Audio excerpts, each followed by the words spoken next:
Salmon Rice Stew. Chop the red onion. Chop the garlic.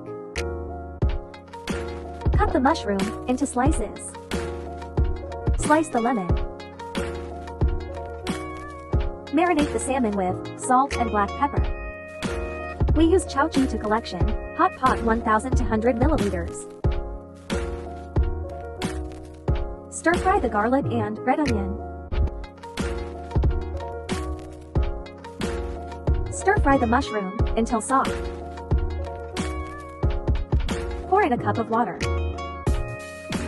The ratio of water to rice is 1:1. Place the salmon on top of the rice. Add some spinach.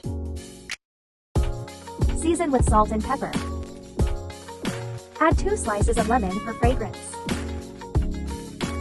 After it boils, turn off the heat and let it simmer for 20 to 30 minutes.